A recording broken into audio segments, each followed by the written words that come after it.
नमस्कार, India first में आपका स्वागत है। मैं आपके साथ रविंद्र कुमार, हिंसा संवाददाता और मेरे सहयोगी युगन प्रजापति नरेंद्र कुमार। इस समय पर हम जुड़े हुए हैं श्री अनुपचर के श्री गणेश फार्म हाउस में। यहाँ पर एक विराट कवि सम्मेलन होने जा रहा है, तो इसमें हमसे जब कवित्री जुड़ी हुई हैं जिनका नाम है डॉक्टर रुचि चतुर्वेदी, तो कुछ जानकारियाँ करते हैं। नमस्कार जी, प्रणाम। मैं चैनल में आपका स्वागत है। आप सबको प्रणाम। तो मेरा आपसे सवाल पहला ये रहेगा, आप किस कविता को लिखती हैं? आप कौन से रस को लिखती हैं? आप कोई एक रस तो मैं नहीं कह सकती, लेकिन प्रयास करती हूँ कि श्रृंगार प्रधान जो कविताएं हैं उनको लिखूं। लेकिन चूंकि समाज से जुड़ी हूँ, देश से जुड़ी हूँ, तो सदैव कहीं ना कहीं हृदय में समाज और देश से जुड़ी हुई बातें भी होती हैं, तो वो भी कविता के माध्यम से। अच्छा, महिलाओं के उत्थान के लिए आपने अपनी कविताओं में क्या लिखा? महिलाओं के उत्थान के लिए सबसे पहले आवश्यक है कि उस महिला का उन संस्कारों, उन संस्कृति के साथ जीवंत होना। तो जैसे मैंने कहीं कहा कि नारी की महिमा है अनंत, सब वेद पुराण बताते हैं, धरती अंबर और दिगंत गुणगान उसी का गाते हैं। माँ बहना कहते, बेटी कहते, माँ कहकर उसे बुलाते हैं, और नारी को वंदन करने तो ये अंबर भी झुक जाते हैं। वो तो स्वयं उत्थान करती है सबका। तो लेकिन प्रयास अब तो सरकार भी कर रही है, समाज के लोग भी कर रहे हैं, और एक बड़ा बदलाव देखने को मिल रहा है कि नारी अब हर क्षेत्र में अपने कदम आगे बढ़ा रही है। तो मैम, मेरा सवाल आपसे ये है कि जब वेदों में नारियों की महिमा लिखी गई है और आप जैसे मान लो उसको गा रहे हैं, उसके बाद में ये महिलाओं का शोषण हो रहा है और कई टुकड़े महिलाओं के करके और जो उनको ख़त्म कर दिया गया है, तो उन घटनाओं के लिए क्या कविता में लिखा है? जो आप जिस घटना का जिक्र कर रहे हैं, निश्चित रूप से वो चिंतन का विषय है कि कहीं अपने पति को कई टुकड़ों में काट के और नीले ड्रम में भर दिया जाता है। वो निश्चित रूप से चिंतन का विषय है, लेकिन उसके पीछे जो कारण है वो संस्कार हैं। पर ऐसा मैं ये सवाल कर रहा हूँ जी, जिन महिलाओं के कई 35 टुकड़े जो किए हैं जी, वो वहाँ भी महिलाओं के अगर टुकड़े हुए हैं तो वहाँ भी कहीं ना कहीं ये भी चिंतन का विषय है।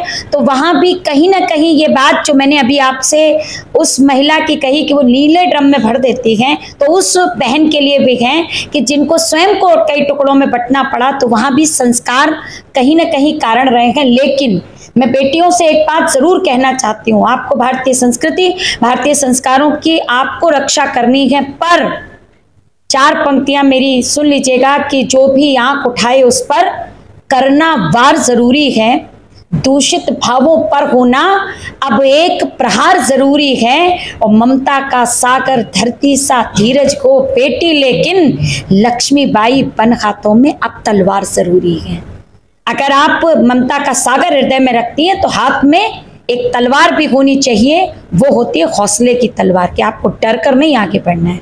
अगर आप तेजस उड़ा सकती हैं, आप सुखोई उड़ा सकती हैं, तो निश्चित रूप से आप किसी भी बात का डटकर सामना कर सकती हैं। तो मैम, हमारे वेद पुराणों में उसकी जो लेख लिखा हुआ है कि महिलाओं में अनेक महिलाओं ने इतिहास गवाह है कि भगवान को प्राप्त कर लिया है, और यानी कि काल को, यमराज को भी वापस ले लिया, मौत को भी वापस कर लिया है। तो उन महिलाओं के लिए और आज की जो महिला हैं, इनके लिए क्या अंतर देख रही हैं आप? किस नज़र से देखती हैं? अंतर कुछ नहीं है। एक नारी कल भी थी, आज भी है। नारी में कोई अंतर नहीं है। समय में अंतर आया है कि कल जो समय था वो जप का, तप का, साधना का था, और साधना में तो शक्ति होती है, और इतनी शक्ति होती है कि आप ईश्वर को प्राप्त कर सकते हैं। और ऐसे ही जप तप करने वाले लोग, ये तो अनूप शहर है, ऋषि भृगु की धरा है, जिन्होंने जप तप किया तो ऐसा किया कि समस्त संसार ने उसके चमत्कार को देखा। तो जप और साधना का समय वो था, और आज जो समय है वो आधुनिक युग है। आज जिस प्रकार से वातावरण परिवर्तित हुआ है, जिस प्रकार से चीजें बदली हैं, तो नारियों ने भी अपने आप को बदला है। कल अगर साधना होती थी, कल जप और तप होते थे, तो नारियां जप और तप करती थी। आज अगर तकनीकी का युग है तो नारियां तकनीकी के क्षेत्र में आगे बढ़ रही हैं। अगर आज अंतरिक्ष तक जाने की बात होती है तो नारियां भी उसमें अपने कदम आगे बढ़ा रही है। हमारे देश की एक बेटी सुनीता विलियम्स, वो वहां तक भी जा रही हैं। तो युगों के हिसाब से, समय के हिसाब से लोग बदलते हैं और चीजें भी बदलती हैं, लेकिन नारी कल भी वही थी, आज भी वही है। अच्छा मैडम, ऐसी कौन सी घटना महिलाओं की रही जिससे आपका दिल प्रभावित हुआ है? ऐसी बहुत सी घटनाएं हैं, बहुत सी चीजें हैं जो प्रभावित करती हैं, लेकिन कहीं कुछ चीजें मन को छू जाती हैं। हमारे आपने अभी जिक्र किया कि एक बेटी के 35 टुकड़े किए गए। एक और बेटी जिसको दिल्ली में वर्षों, अभी बहुत अधिक वर्ष नहीं हुए हैं, निर्भया नाम दिया गया। तो ऐसी चीजें प्रभावित करती हैं और इतना प्रभावित करती हैं कि कहीं ना कहीं द्रवित भी होता है और इस बात पर चिंतन भी करने का मन करता है कि कहाँ कमी है, कहाँ बदलाव लाना है। क्योंकि समय के हिसाब से सब कुछ आगे चल रहा है, पर कुछ तो है जिसको बदलना है और मुझे लगता है वो संस्कार हैं। तो ऐसी घटना पर आपने क्या कविता लिखी है, सुनाइए आप। मैं उसकी 2 पंक्तियां गा कर सुना देती हूँ जी। मर्यादा खतरे में है, बात मर्यादा और संस्कार की है, और वो अगर खतरे में है तो आपको चिंता करनी ही पड़ेगी। मर्यादा खतरे में है, कुछ कहा नहीं जाता, हे राम ये दर्द हरो अब सहा नहीं जाता, मर्यादा खतरे में है, कुछ कहा नहीं जाता। एक गीत का छोटा सा अंश मैंने आपको सुनाया।